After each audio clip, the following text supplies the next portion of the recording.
UMNO masih belum bersedia membincangkan siapa bakal menggantikan Allahyarham Bung Mokhtar Radin sebagai pengerusi UMNO Sabah susulan kesedihan yang masih menyelubungi kepimpinan parti selepas pemergian tokoh berpengaruh itu pada Jumaat lalu. Ketua Puteri UMNO Nurul Amal Muhammad Fauzi berkata, mesyuarat Majlis Kerja Tertinggi UMNO malam tadi hanyalah mesyuarat bulanan biasa tanpa sebarang agenda berkaitan pengisian jawatan tersebut. Katanya, pimpinan masih berasa kehilangan mendalam kerana Bung Mokhtar merupakan individu yang sangat dekat dengan mereka dalam mesyuarat-mesyuarat penting parti.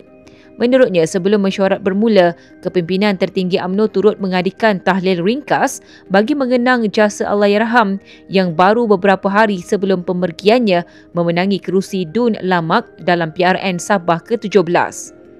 Nurul Amal menjelaskan ramai pemimpin masih berduka dan memerlukan masa sebelum UMNO boleh memikirkan soal pengganti. Beliau juga menegaskan emosi belum stabil dan parti mahu memberikan ruang sewajarnya untuk menghormati kehilangan besar itu. Sementara itu, Suruhanjaya Pilihan Raya memaklumkan mesyuarat khas bagi menguruskan pilihan raya kecil Parlimen Kinabatangan dan Dun Lamak akan diadakan pada 16 Disember.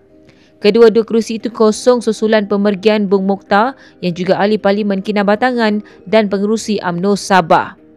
Mesyuarat MKT UMNO semalam dipengerusikan Presiden Ahmad Zahid Hamidi dan turut dihadiri barisan kepimpinan tertinggi parti.